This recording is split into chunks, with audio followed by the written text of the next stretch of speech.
صلوا علیہ وآلہ۔ اس کے بعد جو ہے جیسے جیسے حالات آگے بڑھتے گئے تو بہت سی بیچ میں اور بھی چیزیں ہیں، لیکن جو ہے وہ حضرت امیر معاویہ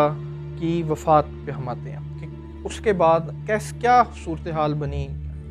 کہ امام علی مقام کو مدینہ منورہ سے پہلے مکہ جانا پڑا، پھر وہاں سے آپ نے کوفہ کا سفر کیا۔ حضرت امیر معاویہ جیسے ہی آپ فوت ہوئے اور اللہ تعالیٰ کی بارگاہ میں پہنچے تو آپ اسی کے ساتھ ساتھ یزید تخت نشین ہو گیا، اور اس نے اس وقت وہاں پہ موجود لوگوں سے اپنی بیعت لینا شروع کر لی، اور جہاں جہاں بھی قاصد بھیجا اس خبر کے ساتھ کہ امیر معاویہ جو ہیں وہ فوت ہو گئے ہیں، اس نے حکم نامہ جاری کر دیا کہ میری بیعت بھی لوگوں سے لے لی جائے۔ اب اس وقت مدینہ منورہ کے جو گورنر تھے وہ تھے ولید بن عقبہ۔ اس نے ولید تک یہ خبر پہنچائی کہ امیر معاویہ کو جو ہے وہ فوت ہو گئے ہیں، اور ساتھ اس نے 3 شخصیات جو ہے ان سے بیعت پہ زور دیا: حضرت سیدنا امام حسین، حضرت عبداللہ بن زبیر، حضرت عبداللہ بن عمر۔ اس کو پتہ تھا کہ ان 3 شخصیات میں سے اس وقت کوئی ایسی شخصیت موجود نہیں ہے جو میری خلافت کو جو ہے وہ چیلنج کر سکے یا میری بیعت نہ کرے، اور اگر ان 3 شخصیات نے بیعت نہ کی تو ممکنات میں سے ہے کہ میں خلافت نہ چلا سکوں، خلافت نہ قائم کر سکوں، لوگ میرے سے بغاوت کر دیں۔ اسی طرح اس نے ولید کو خط لکھ بھیجا کہ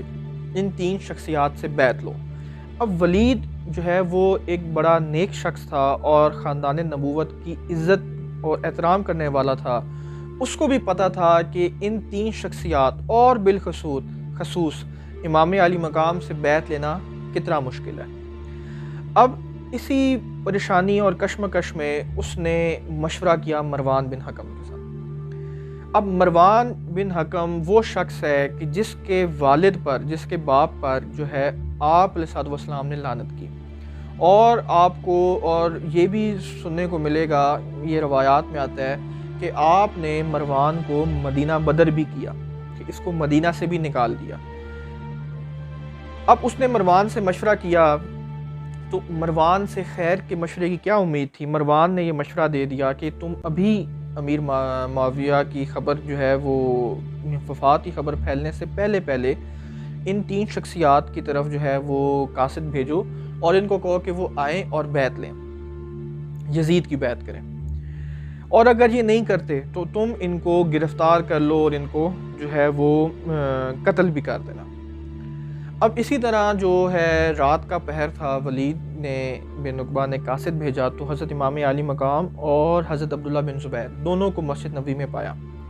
اور اس نے خبر دی کہ جی آپ کو ولید نے بلایا ہے، وہ آپ سے ملاقات کرنا چاہتے ہیں۔ تو انہوں نے کہہ دیا کہ اچھا تم چلو ہم آتے ہیں، اور امام علی مقام اور حضرت عبداللہ بن زبیر کے درمیان جی گفتگو ہوئی کہ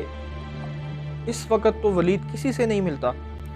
ہمیں یہ لگتا ہے کہ امام علی مقام نے فرمایا کہ مجھے یہ لگتا ہے کہ شام سے خبر آئی ہے اور امیر معاویہ فوت ہو گئے ہیں، اور اسی کے ساتھ یزید جو ہے وہ تخت پر بیٹھ گیا ہے اور وہ اب ہم سے بیعت کا سوال کر رہا ہے۔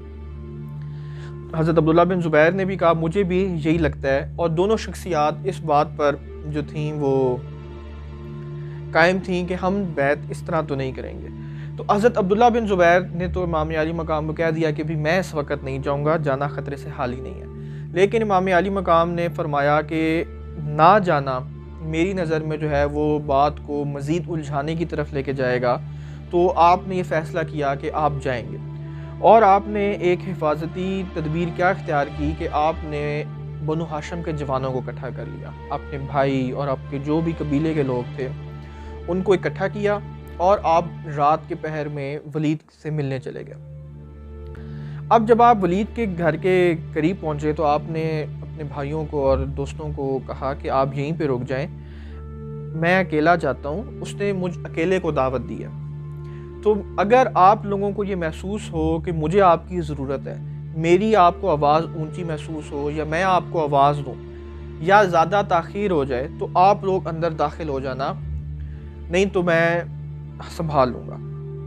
اب سیدنا امام حسین جب اندر داخل ہوئے تو آپ نے ولید کے ساتھ مروان کو بھی دیکھا،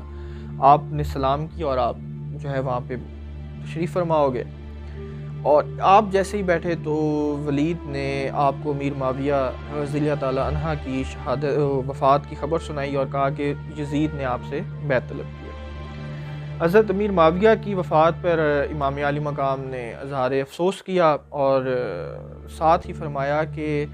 دیکھو کہ بیعت لینے کا یہ نہ طریقہ ہے نہ وقت ہے، اور مجھ جیسا بندہ رات کے اندھیرے میں